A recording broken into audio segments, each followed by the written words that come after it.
हाय बच्चा लोगों, कैसे हैं आप। और मैं विनय गुप्ता स्वागत करता हूं आपका अपने favourite channel KJV science easy learning. बच्चा लोगों, आज हम आपके लाइन बहुत important chapter class 12 board CBSE D&F block elements. बच्चा लोगों, बहुत इंपॉर्टेंट चैप्टर है और पक्का इसमें से काफ़ी सारे क्वेश्चंस आपके पेपर में आते हैं। ओके बच्चों, तो सबसे पहले आपको पता होना चाहिए बच्चा लोगों डी ब्लॉक एलिमेंट्स होते क्या हैं। सबको पता है। तो डी ब्लॉक एलिमेंट्स बच्चा लोगों जिन last electrons enter in the N-1D subshell. Clear? N-1D subshell में इलेक्ट्रॉन एंट्री करे तो हम उसे बोलेंगे डी ब्लॉक एलिमेंट्स। बच्चा लोगों, इन्हें हम ट्रांजिशन एलिमेंट्स भी कहते हैं। ट्रांजिशन एलिमेंट्स क्यों कहते हैं? Because these elements have partially field D subshell. Okay, partially filled D subshell and their properties in between of S block and P block elements। सबको आया बच्चा लोग? पक्का। अब बच्चा लोगों को इनका कन्फिगरेशन पूछता है, तो इनका कन्फिगरेशन आपको बहुत इंपॉर्टेंट तरीके से क्या होता है बच्चा लोगों, एक साथ बोलेंगे N-1D 1 to 10 NS 1 to 2। तो ये सामने आपको जो दिए हुए हैं बच्चा लोगों, ये 3D सीरीज है। 3D सीरीज को आपको याद रखना आना चाहिए।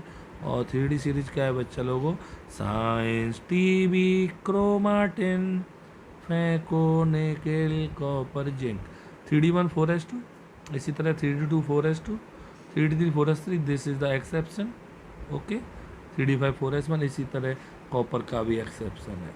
सबको आ रहा है कि नहीं आ रहा है? पक्का बोलो बच्चों, सबको आ गया?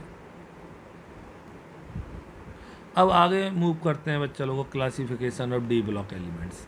डी ब्लॉक एलिमेंट्स के क्लासिफिकेशन में बच्चा लोगों आपका फर्स्ट ट्रांजिशन सीरीज है, जो साइंस स्कैंडियम से स्टार्ट होके जेडन तक चलती है, इसे 3D सीरीज कहते हैं। कौन सी series? 3D series. Second transition series, this is 4D series.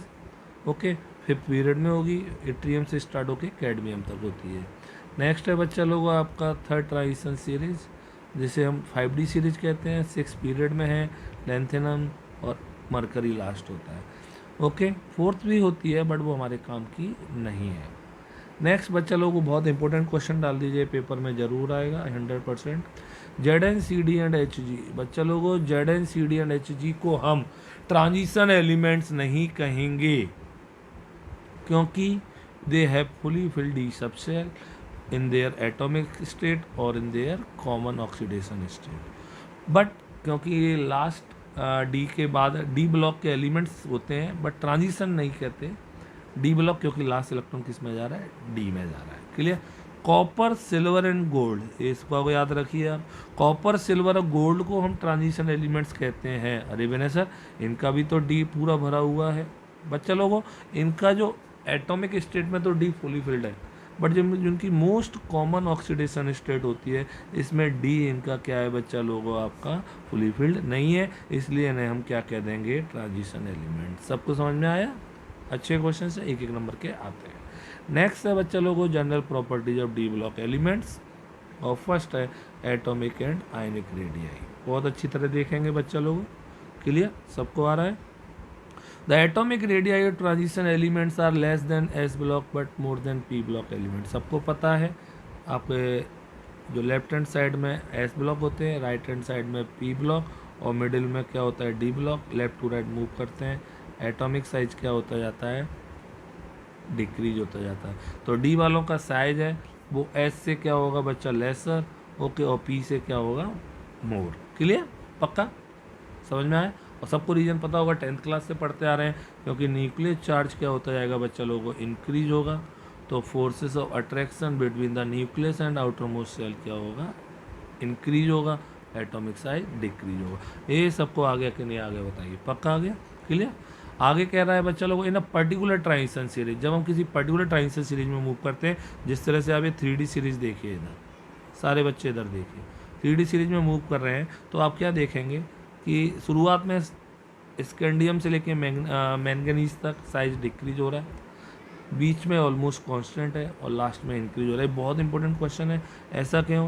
क्योंकि यहाँ पे शुरुआत में डी में इलेक्ट्रॉन्स ज़्यादा नहीं है, इसलिए यहाँ पे अट्रैक्शन फोर्स ज़्यादा होगा रिपल्सिव फोर्स से, इसलिए साइज छोटा होगा।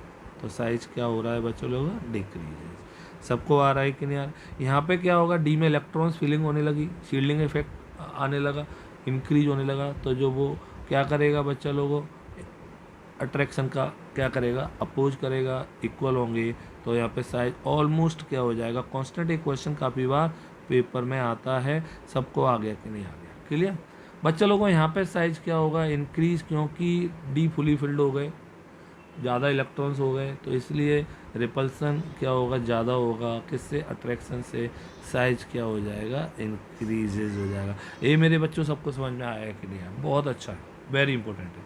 चलिए नेक्स्ट, ये मैंने आपको बता दिया, तो ये इंपॉर्टेंट डाल दीजिए, रीजन आपको समझ में आ गया होगा। नेक्स्ट क्या कह रहा है बच्चा लोगों, on moving down in the group of D block elements the atomic size changes in following order. याद रखिए, ऊपर से नीचे आएंगे 3D, 4D, 5D। Generally size क्या होना चाहिए बच्चा लोगों, बढ़ना चाहिए, बट ऐसा नहीं होता। 3D का साइज 4D से तो कम होता है, ये तो सबको पता है, बट 4D और 5D का साइज ऑलमोस्ट सेम होता है। ये क्वेश्चन बोर्ड का फेवरेट है, इम्पोर्टेंट डाल देना, काफ़ी बार पेपर में आया है, क्लियर। तो ये पूछा है, देखिए ये तो सबको आता होगा, atomic size of 3D series less than 4D and 5D series. ऊपर से नीचे आएंगे बच्चे लोगों, नंबर ऑफ सेल्स बढ़ेंगी, तो नंबर ऑफ सेल्स इंक्रीज होंगी, तो पक्का न्यूक्लियर चार्ज भी इंक्रीज होता है, बट नंबर ऑफ सेल्स जो बढ़ती है वो डोमिनेंट होता है बच्चा लोगों, इसलिए फोर्सेस ऑफ अट्रैक्शन डिक्रीज होंगे और साइज इंक्रीज होगा। एक एक लाइन क्लियर होगी अगर ढंग से पढ़ेंगे आप। Okay, the atomic radii of third transition series is almost similar to second transition series. Very important डाल देना इस क्वेश्चन को, पक्का बोर्ड में आएगा 100%। और बच्चा लोगों इसको हम बोल सकते हैं ZR and HF have similar size, why. आपको बता दूं मैं, ZR कौन सी सीरीज का है बच्चा लोगों, 4D सीरीज का है, और HF कौन सी सीरीज का है, 5D सीरीज का है, क्लियर। तो बच्चा लोगों 5D सीरीज जब फिलअप होती है ना, तो 4f ऑर्बिटल्स फिलिंग स्टार्ट हो जाती है। अगर आप कॉन्फ़िगरेशन देखेंगे तो 5D सीरीज में 4f ऑर्बिटल्स स्टार्ट हो जाएंगे, इससे पहले 4f नहीं आते हैं। तो जो 4f जो ऑर्बिटल्स होते हैं बच्चा लोगों, इनकी शील्डिंग इफेक्ट बहुत पुअर होती है। ओके, शील्डिंग इफेक्ट पुअर होने की वजह से ये आपको जो न्यूक्लियर चार्ज है, ओके, तो उसके इफेक्ट को और ज़्यादा डोमिनेट कर देते हैं, तो इफेक्टिव न्यूक्लियर चार्ज क्या हो जाएगा, इंक्रीज हो जाएगा।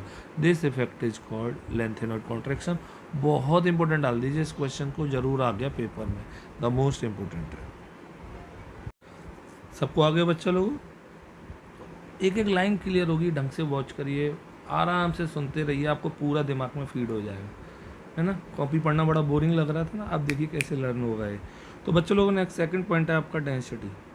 Density of transition elements increases when we move from left to right. Okay, जब हम लेफ्ट टू राइट मूव करते हैं साइंस से बच्चा लोग को ZN तक, तो आपकी डेंसिटी क्या होती जाएगी, इंक्रीज होती जाएगी, क्योंकि एटॉमिक साइज डिक्रीज हो रहा है और एटॉमिक मास इंक्रीज हो रहा है।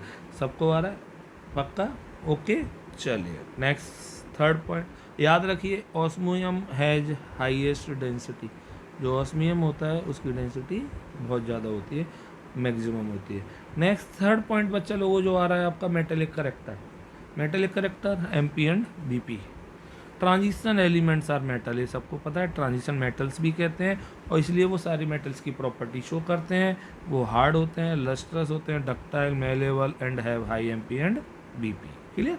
अब एक क्वेश्चन बनता है यहाँ पे, क्वेश्चन क्या कह रहा है कि ट्रांजिशन मेटल्स है वेरी स्ट्रॉन्ग मेटेलिक बॉन्ड। तो ट्रांजिशन मेटल्स में बहुत ज़्यादा स्ट्रॉन्ग मेटेलिक बॉन्ड होता है, क्यों होता है, due to presence of unpaired electron, क्योंकि इनमें अनपेयर्ड इलेक्ट्रॉन्स होते हैं, so they show greater extent of DD overlapping, इसलिए वो आसानी से डी के साथ ओवरलैप कर लेते हैं। बहुत अच्छा क्वेश्चन है बच्चा लोगों, पेपर में आएगा कि why do transition element show high melting and boiling point, पक्का इंपॉर्टेंट डाल देना। Greater the number of unpaired electrons, जितने ज़्यादा अनपेयर्ड इलेक्ट्रॉन होंगे greater will be the extent of DD overlapping and stronger will be the metallic bonding and greater will be the metallic character। सबको आ गया कि नहीं आ गया, क्लियर पक्का। तो मेटेलिक करेक्टर पक्का बच्चा लोगों याद रखिए, जिसमें अनपेयर्ड इलेक्ट्रॉन ज़्यादा होंगे उसमें ज़्यादा होगा, क्लियर, क्योंकि मेटलिक बॉन्डिंग ज़्यादा होगी। पक्का आ गया, बहुत अच्छा क्वेश्चन है। नेक्स्ट है बच्चा लोगों CrMO&W, इंपॉर्टेंट डालिए, 1 नंबर का क्वेश्चन पूछ सकता है। CrMO&W है maximum number of unpaired electron, so they have strong metallic bonding and they have high MP and BP and very hard. बहुत अच्छा क्वेश्चन। फर्स्ट 3D सीरीज या 3D सीरीज में किसका मेल्टिंग पॉइंट सबसे ज़्यादा होगा, याद रखिए Cr का होगा। इंपॉर्टेंट क्वेश्चन डाल देना, काफ़ी बार पूछा गया, ओके, क्योंकि इसमें अनपेड इलेक्ट्रॉन। एक्सेप्शनली याद रखिए Mn में भी अनपेड इलेक्ट्रॉन ज़्यादा होते हैं, बट उसका मेल्टिंग पॉइंट एक्सेप्शनली क्या होता है, लो होता है। क्यों? क्योंकि इसमें जो पैकिंग होती है वो थोड़ी सी क्या होती है, लूज पैकिंग होती है, और इसकी एंथैल्पी ऑफ एटमाइजेशन लो होती है। क्लियर, पक्का, इंपॉर्टेंट। ये क्वेश्चन भी पूछा गया। Zn, Cd एंड Hg, आपको ये दिख रहे होंगे, Zn, Cd एंड Hg, इनका कंप्लीटली फिल्ड डी ऑर्बिटल्स होगा। जब कंप्लीटली फिल्ड डी ऑर्बिटल्स होगा तो ओवरलैप ही नहीं कर पाएंगे, डी ओवरलैपिंग नहीं होगी, इसलिए इनके मेटेलिक बॉन्ड बहुत वीक होते हैं और इनके मेल्टिंग पॉइंट और बॉइलिंग पॉइंट लो होते हैं, सॉफ्ट होते हैं। और मरकरी तो इतना कम मेटेलिक बॉन्डिंग शो करता है कि वो लिक्विड स्टेट में पाया जाता है। एक्सेप्शनली केवल एक ही ऐसा मेटल है जो लिक्विड होता है। सबको आ रहा है कि नहीं आ रहा है? पक्का, बहुत इंपॉर्टेंट था। सबको आगे बच्चों, चलिए नेक्स्ट है आपका enthalpy of atomisation. Enthalpy of atomisation होती क्या है बच्चा लोगों? The amount of heat required for breaking crystal lattice of metal into free atom. आप मेटल के क्रिस्टल लैटिस को तोड़ दें और फ्री एटम्स में कन्वर्ट कर दें तो जो हीट चाहिए दैट हीट इज कॉल्ड क्या कहलाएगी? Enthalpy of atomisation. क्लियर, पक्का, ये क्वेश्चन जरूर आएगा, इंपॉर्टेंट, पहले से इंपॉर्टेंट है और जरूर आएगा। Transition elements have high enthalpy of atomisation. क्यों? क्योंकि उनमें large number of unpaired electron है, so they have strong metallic bonding. और जब स्ट्रॉन्ग मेटेलिक बॉन्डिंग होगी तो तोड़ने के लिए ज़्यादा हीट चाहिए होगी, इसलिए उनकी एंथैल्पी ऑफ एटमाइजेशन हाई होती है। The most important question, zinc has low enthalpy of atomisation. सबको पता चल गया होगा, क्योंकि बच्चा लोगों वीक मेटेलिक बॉन्डिंग होती है। और वीक मेटेलिक बॉन्डिंग क्यों होती है? क्योंकि फुली फिल्ड डी ऑर्बिटल्स होते हैं। सबको आगे बच्चा लोगों, पक्का, बहुत इंपॉर्टेंट। बच्चा लोगों एक क्वेश्चन बहुत ज़्यादा इंपॉर्टेंट आ गया है आपका next. 4D and 5D series of transition elements है हायर एंथैल्पी ऑफ एटमाइजेशन। क्यों? तो क्यों होती है इनकी higher enthalpy of atomisation? Because 4D और 5D सीरीज का साइज होता है बड़ा। 4D और 5D सीरीज का साइज बड़ा है, इसीलिए बच्चा लोगों बैलेंस इलेक्ट्रॉन वो लेस टाइटली हेल्ड होंगे, मतलब लूजली फिलअप होंगे, लूजली बंधे हुए होंगे। या सुनो बोलो यार, पक्का, लूजली बंधे होंगे, इसलिए उनमें मेटल मेटल बॉन्डिंग आसानी से होगी और कंपेयर टू 3D सीरीज, इसलिए एंथैल्पी ऑफ एटमाइजेशन ज़्यादा होगी। सबको आया?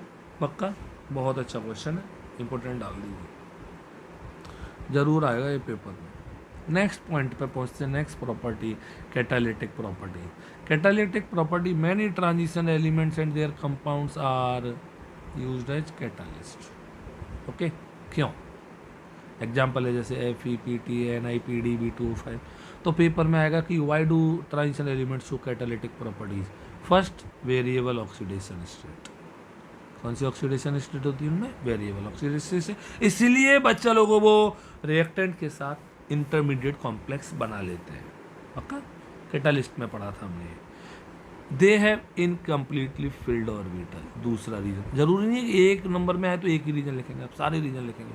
And they provide large surface area, और लार्ज सरफेस एरिया प्रोवाइड करते हैं रिएक्टेंट को एडजॉर्ब होने के लिए सरफेस पर। इसलिए डी ब्लॉक एलिमेंट्स किसकी तरह काम आते हैं? कैटालिस्ट की तरह काम आते हैं। मेरे बच्चों को समझ में आ रहा है कि नहीं आ रहा? सही से बताइए, पक्का। चलिए नेक्स्ट है बच्चा लोगों मैग्नेटिक प्रॉपर्टी। मैग्नेटिक प्रॉपर्टी क्या कह रही है, इधर देखिए। Most of the transition elements are paramagnetic. ये तो सबको आता होगा। क्यों पैरामैग्नेटिक है? क्योंकि उनमें क्या होते हैं बच्चा लोगों? अनपेयर्ड इलेक्ट्रॉन होते हैं। Clear? More the number of unpaired electron, जितने ज़्यादा अनपेयर्ड इलेक्ट्रॉन होंगे more will be the paramagnetic character. पक्का, ठीक। The paramagnetic character increases from Sc to Mn। Sc से Mn तक क्या हो जाएगा? इंक्रीज होता जाता है, क्योंकि अनपेयर्ड इलेक्ट्रॉन्स क्या होते जाते हैं? इंक्रीज होते जाते हैं। Zn के कंपाउंड्स क्या होते हैं बच्चा लोगों? डायमैग्नेटिक, क्योंकि all are paired electrons. Clear? Due to fully filled d subshell configuration. Important डाल दीजिए, Zn के कैसे हैं, डायमैग्नेटिक, ये सबको आ रहा है। अब क्वेश्चन पूछेगा 3D सीरीज में सबसे ज़्यादा पैरामैग्नेटिक करेक्टर कौन शो करेगा, तो याद रखिए Mn शो करेगा। Mn है, Mn2.7 एक ही बात है। तो बच्चा लोगों Mn क्यों शो करेगा आपके, क्योंकि Mn का कन्फिग्रेशन होता है AR3D5 4s2। सबको आ गया कि नहीं आ गया, पक्का आ गया है ना। तो अब 5 अनपेड इलेक्ट्रॉन इसमें शो हो रहे हैं, तो सबसे ज़्यादा पैरामैग्नेटिक करेक्टर शो करेगा। बहुत ज़्यादा इंपॉर्टेंट डाल देना, क्लियर, पक्का आ गया। नेक्स्ट प्रॉपर्टी पे हम मूव कर रहे हैं। प्रॉपर्टी नंबर आपकी आ गई है 7, formation of colour compound, clear. तो फॉर्मेशन ऑफ कलर कंपाउंड कैसे पढ़ेंगे, इधर देखेंगे।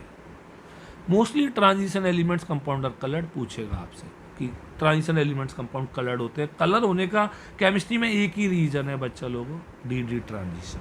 कौन सा ट्रांजिशन, डी ट्रांजिशन, है ना। मतलब अनपेड इलेक्ट्रॉन की वजह से डी ब्लॉक एलिमेंट्स क्या करेंगे, डी ट्रांजिशन शो करेंगे, और जब वो रिटर्न होके आएंगे तो वो कॉम्प्लीमेंट्री कलर को एमिट करेंगे, क्लियर, पक्का, बहुत इंपॉर्टेंट। ये एक एक नंबर के क्वेश्चंस आप पेपर में देख लीजिए, इन्हीं में से आ रहे हैं, पक्का कह रहा हूँ मैं। एग्जाम्पल भी दिए हुए हैं बच्चों, मैंने देखिए इतने सारे। Cu पॉजिटिव है, कलरलेस है क्योंकि सारे के सारे इलेक्ट्रॉन पेयर्ड है। Cu2 पॉजिटिव कैसा है, कलरफुल है। TiH2 को होल 6 कलर्ड है, और SCH2 को होल 6 3 पॉजिटिव कैसा है, कलरलेस। इंपॉर्टेंट डाल देना बच्चों, एक कोऑर्डिनेशन कंपाउंड्स में भी आएगा, क्लियर, पक्का, ठीक। चलिए नेक्स्ट प्रॉपर्टी नंबर 8 आ रही है आपकी, 8 और 9, formation of complex compounds. Transition elements form large number of complex compound. आता है पेपर में एक नंबर का क्वेश्चन, क्यों लार्ज नंबर के कॉम्प्लेक्स कंपाउंड बनाते हैं, क्यों, तो बच्चा लोगों क्योंकि उनके पास होते हैं बहुत सारे वेकेंट डी ऑर्बिटल्स।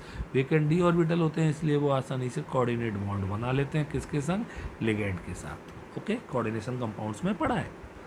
और दूसरी बात बच्चा लोगों, उनकी चार्ज रेडियस रेशियो भी कैसी होती है, हाई वैल्यू होती है, क्लियर। ये दोनों पॉइंट इंपॉर्टेंट है। एक ही एक नंबर के क्वेश्चन आएंगे, बट आपको जितने पॉसिबल रीजन है वो सब देने होते हैं मेरे बच्चा लोगों, क्लियर। नेक्स्ट है आपका formation of alloys. Point number 9, transition elements form large number of alloys. Brass, bronze, competition में पूछता है ब्रास ब्रॉन्ज, तो याद रखिए जिसमें S है उसमें Z है, जिसमें Z है उसमें S है, क्लियर, ओके, पक्का। क्यों अलॉय बनाते हैं, ये भी पूछने वाली बात है। तो क्यों अलॉय बना रहे हैं, तो the atomic size of transition elements are almost similar. मैंने बोला था एक सीरीज में एटॉमिक साइज ऑलमोस्ट क्या होता है बच्चा लोगों, ऑलमोस्ट सिमिलर, क्लियर, बोला करिए यार, ओके, ऑलमोस्ट सिमिलर है, तो ऑलमोस्ट सिमिलर है, and atoms of one elements can be replaced by other element in lattice to form alloy. ये सबको आ गया कि नहीं आ गया, पक्का। तो एक नंबर का इंपॉर्टेंट क्वेश्चन, इन्हीं में से आपके बहुत सारे क्वेश्चंस बन सकते हैं। क्वेश्चन नंबर 10 है बच्चा लोगों, formation of interstitial compound. Transition elements have interstitial sites in which atoms of small elements like, देखिए जो ट्रांजिशन एलिमेंट्स होते हैं ना, तो उनके बीच में क्या होती हैं, इंटरस्टिशियल साइट्स होती हैं, देखना ऐसा। इन साइट्स में आपके छोटे छोटे जो एटम्स होते हैं, किसके बताइए, कार्बन, हाइड्रोजन, बोरॉन, इनके फिट हो जाते हैं और इंटरस्टिशियल कंपाउंड्स बनाते हैं। सबको आ रहा है, पक्का बच्चा लोगों। तो ये 10 पॉइंट्स सबको समझ में आगे नहीं आ गए, तुरंत रिवाइज हो गए कि नहीं हो गए बताइए, क्विक रिवीजन, पक्का। चलिए नेक्स्ट है बच्चा लोगों, आयोनाइजेशन एंथैल्पी। ये पॉइंट नंबर 11 बहुत इंपॉर्टेंट है, अब ढंग से सीखेंगे, ढंग से पढ़ेंगे। आयोनाइजेशन एंथैल्पी बच्चा लोगों आप सभी को पता है, लेफ्ट टू राइट मूव करने पर आयोनाइजेशन एंथैल्पी क्या होती है, इंक्रीजेज। इसीलिए बच्चा लोगों जो ट्रांजिशन एलिमेंट्स होते हैं इनकी आयोनाइजेशन एंथैल्पी S ब्लॉक से क्या होगी, higher, but P block element से लोअर, क्लियर। सबको पता है ऐसा क्यों होता है, क्योंकि न्यूक्लियर चार्ज क्या होता जाता है, इंक्रीज होता जाता है। ये सबको आ गया कि नहीं आ गया, पक्का। न्यूक्लियर चार्ज इंक्रीज होगा तो फोर्सेस ऑफ अट्रैक्शन भी क्या होंगे बच्चा लोगों, इंक्रीज होंगे, क्लियर, और I इंक्रीज हो जाएगा। ये सबको आ गया मेरे बच्चों, पक्का। अब ये कह रहा है on moving in a particular transition series एक पर्टिकुलर ट्रांजिशन सीरीज में जब हम मूव करते हैं तो आई इंक्रीज होती है, बट रेगुलरली ऐसा कोई ट्रेंड नहीं होता। अब रेगुलरली क्यों नहीं होता ट्रेंड? तो क्या होता है, due to involvement of D0, D5, D10 stable configuration. कोई चाहता है मैं D0 हो जाऊँ, कोई D5 होना चाहता है, कोई D10, मतलब हाफ फील्ड, फुली फील्ड या एम्प्टी। इसीलिए इरेगुलर कोई ट्रेंड रहता है, रेगुलर कोई ट्रेंड नहीं रहता एक पर्टिकुलर ट्रांजिशन सीरीज में। इंपॉर्टेंट क्वेश्चन है, 1 नंबर का पूछा जाता है। अब बच्चा लोगों को क्या कह रहा है next point, the I difference of any two successive D block element. दो डी ब्लॉक एलिमेंट्स की जो आयोनाइजेशन एंथैल्पी का डिफरेंस होता है वो सक्सेसिव एस और सक्सेसिव पी ब्लॉक एलिमेंट से क्या होता है, लोअर होता है। क्यों होता है? क्योंकि बच्चा लोगों डी ब्लॉक एलिमेंट्स में आपका क्या लगना स्टार्ट हो जाता है, seedling effects of D electron also increases. Clear? अब सीडलिंग इफेक्ट है, आपको पता है, पति पत्नी और वो सीडलिंग इफेक्ट किसको अपोज करेगा बच्चा लोगों, फोर्सेस ऑफ अट्रैक्शन को, जिससे कि न्यूक्लियर चार्ज क्या होगा बच्चा लोगों, therefore this show little variation in I, ज़्यादा वेरिएशन नहीं हो पाता। एस और पी में क्योंकि सीडलिंग इफेक्ट नहीं होता इसलिए उनमें ज़्यादा ऐसा नहीं होता। क्लियर? उनका डिफरेंस ज़्यादा निकल के आता है। नेक्स्ट है बच्चा लोगों, अब ये क्वेश्चन 1-1 नंबर के आ रहे हैं सारे, ढंग से देखना। IE1, तो बच्चा लोगों अब बहुत अच्छे क्वेश्चंस आपके सामने हैं, एक एक नंबर में आते हैं। IE1 और 5D series higher than 3D and 4D series. 5D series की आई जो साइज का था ना, 5D और 4D का सेम था, सेम रीजन यहाँ पर है, और इन दोनों में से एक क्वेश्चन जरूर आता है साइज के ऊपर या इसके ऊपर, और ये दोनों ही बहुत इंपॉर्टेंट क्वेश्चन है। रीजन वही है बच्चा लोगों, 5D सीरीज में जो इलेक्ट्रॉन्स होते हैं बच्चा लोगों उनमें 4f ऑर्बिटल्स में फिल होने लगते हैं, जिनकी सीडलिंग इफेक्ट होती है very poor. Clear? Poor seedling effect की वजह से इफेक्टिव न्यूक्लियर चार्ज क्या हो जाता है, इंक्रीज है, और आई इंक्रीज है। सबको आ गया कि नहीं आ गया बताओ बच्चों, पक्का? Zn, Hg और Cu, Zn, Hg और Cd have high IE1 first ionization enthalpy इनकी बहुत हाई होती है, क्योंकि ये कन्फिगुरेशन कैसा है बच्चा लोगों, स्टेबल कन्फिगुरेशन है। सबको आ रहा है? फुली फील्ड बोलिए, काय को चाहेंगे सर इलेक्ट्रॉन निकालना? Clear? Chromium has low IE1, chromium की IE बहुत कम होती है। सुनना क्यों? देखिए क्रोमियम का कन्फिगुरेशन ये रहा आपका 3d5 4s में, जल्दी से चाहेगा कोई मेरा एक इलेक्ट्रॉन ले ले भैया ले ले, तो तुरंत अपना एक इलेक्ट्रॉन निकालना चाहेगा और 3d5 में कन्वर्ट होना चाहिए। क्लियर? समझ में आया बच्चों? तो Cr चाहेगा कि जल्दी से मेरा कोई एक ले ले, इसलिए उसकी IE1 बहुत कम होती है, फर्स्ट आयोनाइजेशन एंथैल्पी। अब बच्चा लोगों एक इलेक्ट्रॉन निकालने के बाद क्या होगा, एक इलेक्ट्रॉन निकाल देगा, अब 3d5 हो जाएगा, है ना, और Mn है, Mn चाहेगा मेरे 2 निकलें, तो कौन जल्दी से दूसरा इलेक्ट्रॉन निकालना चाहेगा, पक्का Mn चाहेगा।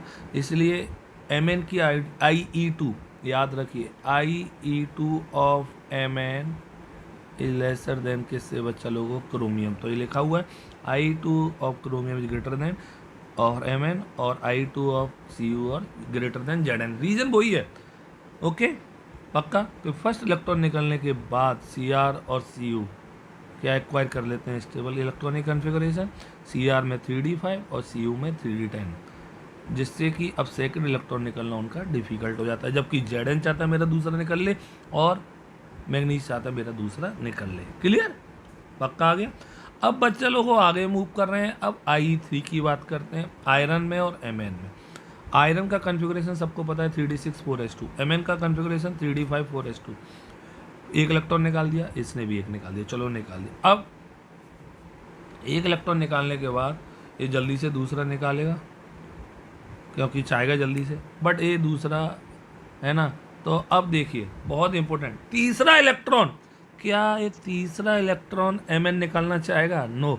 Mn क्यों नहीं निकालना चाहेगा? क्योंकि कैसा कन्फिगरेशन हो गया 3d5, और जबकि ये चाहेगा जल्दी से मेरा तीसरा निकल जाए 3d6 से किस में कन्वर्ट होने के लिए, 3d5 में। सबको आ रहा है कि नहीं आ रहा मेरे बच्चा लोग? पक्का बोलो, सबको आ गए? तो ये अच्छे क्वेश्चन है, कन्फिगरेशन बेस्ड क्वेश्चन है, आते हैं पेपर में।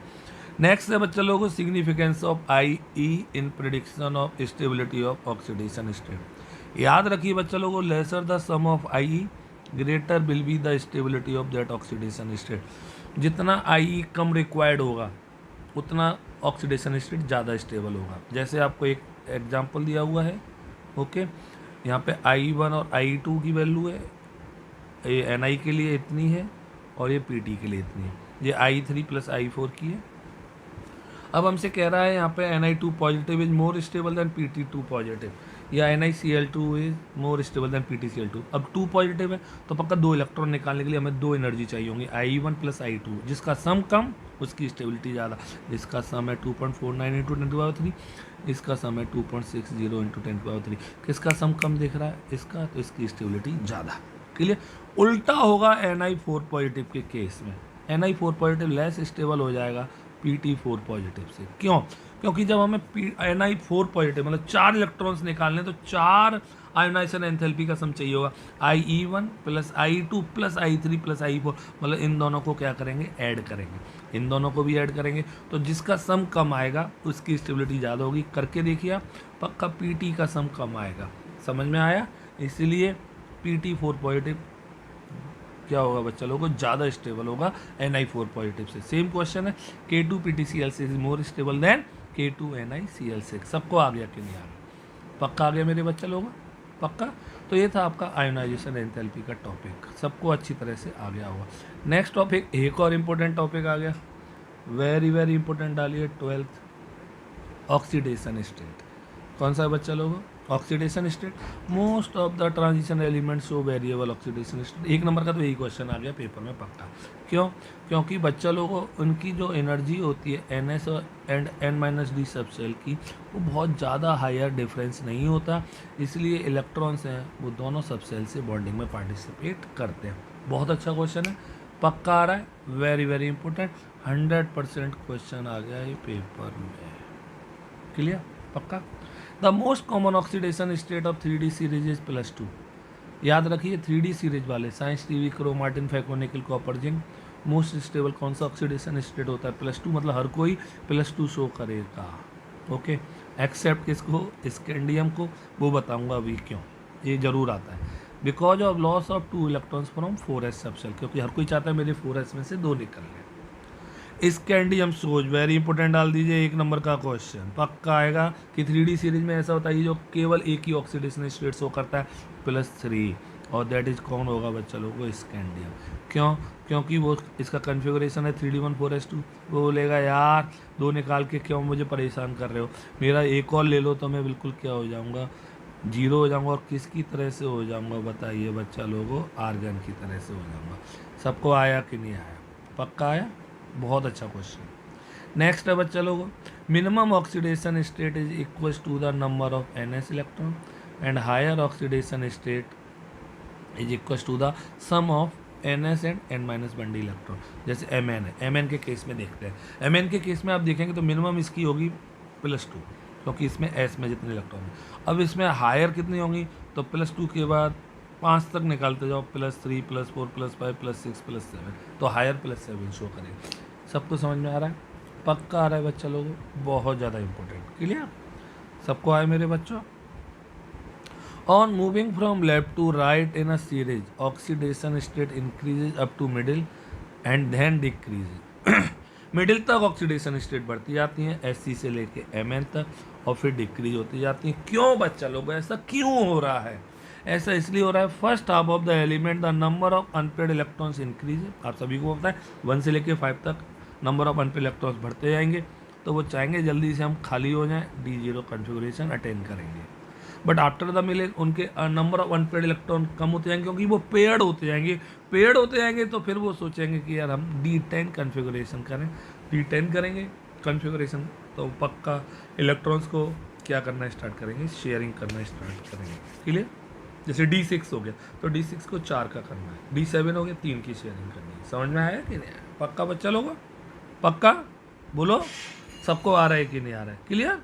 चलिए नेक्स्ट आगे मूव करते हैं। द एलिमेंट्स बिस्टो, इंपॉर्टेंट डाल देना, ये पक्का आएगा, very very important, very important बच्चा लोगों, very very important. Okay, the elements which show the greatest number of oxidation state in the middle of series. कोई भी एलिमेंट्स जो greatest number of oxidation state show करे वो series के middle में पाया जाएगा। जैसे MnO3 सीरीज, 1 नंबर का क्वेश्चन तो यही पूछ लेगा वो कि 3D सीरीज का सबसे ज़्यादा ऑक्सीडेशन स्टेट शो करने वाला एलिमेंट्स का नाम बताइए। तो बच्चा कौन होगा? Mn होगा। क्लियर? पक्का? क्योंकि इसमें number of unpaired electron maximum है। In 3D series +1 oxidation state frequently shown by copper. Frequently कौन शो करता है? कॉपर। Okay, clear? समझ में आ गया सबको? सबको आ गया ना? Very very important. Next, the elements which are on the extreme end show lesser number of oxidation state. क्यों बच्चा लोगों? क्योंकि जब वो एक्सट्रीम लेफ्ट साइड पे होंगे, जैसे स्कैंडियम से हम किधर मूव कर रहे हैं? Zn। तो स्कैंडियम के पास बहुत ही कम इलेक्ट्रॉन है लूज या शेयरिंग करने के लिए, और Zn और कॉपर इधर है, उनके पास इतने सारे इलेक्ट्रॉन है कि उनके पास ऑर्बिटल ही नहीं बचे खाली कि जिससे वो इलेक्ट्रॉन को शेयर कर सकें। इसलिए ना तो इधर वाले ज़्यादा ऑक्सीडेशन स्टेट शो करते हैं और ना ही इधर वाले शो करते हैं। सबको समझ में आया बच्चा लोगों? पक्का? पक्का आया? प्रॉमिस करिए। नेक्स्ट है बच्चा लोगों, the highest oxidation state in transition element. एक और इम्पोर्टेंट क्वेश्चन आ गया। Highest oxidation state in transition elements are found in fluorides और ऑक्साइड। मतलब अगर कोई transition element maximum oxidation state में है +7 +6 +5, तो वो मोस्टली फ्लोराइड और ऑक्साइड ही बनाएगा। मतलब फ्लोरीन या ऑक्सीजन से ही कंबाइंड होगा। क्यों? जरूर आएगा। Because fluorine and oxygen are the most electronegative element and are strong oxidising agent. Okay, बहुत अच्छा क्वेश्चन। अब इसमें भी कौन जीत गया आपका बच्चा लोगों? ऑक्सीजन इसमें बाजी मार ले गया। और किससे? किससे बच्चा लोगों? फ्लोरीन से। क्लियर? क्यों? क्योंकि बच्चा लोगों ऑक्सीजन में मल्टीपल बॉन्ड बनाने की कैपेसिटी होती है, डबल बॉन्ड बनाने की कैपेसिटी होती है, जो किस में नहीं होती है? फ्लोरीन में नहीं होती है। इसीलिए अगर पूछे ये क्वेश्चन आएगा पक्का कि Mn का जो मैक्सिमम फ्लोराइड होता है वो F4 होता है और ऑक्साइड होता है वो Mn2O7 होता है। आप देखिए यहाँ पे Mn का +4 है, यहाँ पे Mn का +7 है। मतलब Mn +7 में ऑक्सीजन से कंबाइंड हो रहा है और +4 में ज़्यादा से ज़्यादा +4 में ये F से कंबाइंड हो रहा है। ओके, समझ में आया सबको? पक्का? बोलो बच्चों। बहुत अच्छा क्वेश्चन है। रीजन एक क्वेश्चन जरूर आया है पेपर में, वेरी वेरी इंपॉर्टेंट। डाल दीजिए कि Mn का लार्जेस्ट जो फ्लोराइड होता है वो +4 में होता है और ऑक्साइड +7 में होता है, क्योंकि ऑक्सीजन में ग्रेटर कैपेबिलिटी होती है स्टेबलाइज करने की हाईएस्ट ऑक्सीडेशन स्टेट को। क्लियर? चलिए बच्चों, some transition element also show 0 oxidation state. ये तो आपने कोऑर्डिनेशन कंपाउंड में पढ़ा है। NiCO4 Ni का 0, FeCO6 Fe का 0। क्लियर? पक्का आ गया? पक्का आ गया बच्चा लोगों? चलिए, FeCO का 5। अब आता है एक और क्वेश्चन। नेक्स्ट क्वेश्चन आपके सामने, in lower oxidation state transition elements loses electrons to form ionic compound. Lower oxidation state में ट्रांजिशन एलिमेंट्स हैं बच्चा लोगों, वो आयनिक कंपाउंड बनाते हैं। But in higher oxidation state वो यानी कौन से कंपाउंड बनाएंगे बच्चा लोगों? कोवलेंट कंपाउंड बनाएंगे। पक्का? क्योंकि लोअर ऑक्सीडेशन स्टेट में तो 1 2 3 इलेक्ट्रॉन तो आसानी से लूज हो जाते हैं, तो आयनिक कंपाउंड बन जाते हैं। बट हायर ऑक्सी +7 +6 इतने सारे इलेक्ट्रॉन्स के लिए लूज करने के लिए बहुत सारी क्या चाहिए होती है बच्चा लोगों? एनर्जी चाहिए होती है, जो कि पॉसिबल नहीं होती। इसलिए वो इलेक्ट्रॉन्स की शेयरिंग करते हैं। सबको आया कि नहीं आया बताइए? अब ये क्वेश्चन पक्का आ गया एक और पेपर में। ये सारे क्वेश्चंस पेपर में आ रहे हैं आपको, ये सबको आ रहा है कि नहीं? In MnO4 negative, Mn positive से Mn और CR2 negative, all bonds between metal and oxygen are covalent. बहुत अच्छा क्वेश्चन है बच्चा लोगों, पक्का आएगा। Because higher the positive charge, आपने फजांस रूल्स पढ़ा होगा, फजांस रूल्स के बेस पर है। Higher the positive charge of cation, smaller its size and it have high polarising power to polarise an Ni। Clear? कौन सा रूल है? Fajans rule है। और कोवलेंट करेक्टर ज़्यादा होंगे। पक्का आ गया कि नहीं आ गया? सबको समझ में आ गया कि नहीं आ गया? जल्दी बोलिए बच्चा लोगों। पक्का? तो ये हमने अभी 12 प्रॉपर्टीज़ पढ़ी हैं। यहाँ तक ये सबको समझ में आ गया होगा अच्छी तरह से। दोबारा से आप इस वीडियो को अगर देख लेंगे ना तो आपको कभी भी कॉपी पलटने की नीड नहीं पड़ेगी, आपको हमेशा के लिए समझ में आ गया होगा। क्लियर बच्चा लोग? तो अगर आपको वीडियो अच्छा लगता है और आपको फ़ायदा हुआ है, आपको लर्न हो गया, तो आप इसे लाइक करिए, शेयर करिए, सब्सक्राइब करिए उन बच्चों के साथ जो पढ़ना चाहते हैं। ओके बच्चा लोगों, बोलो बाबा अम्मा की जय। गुड नाइट बच्चों, बाय बाय।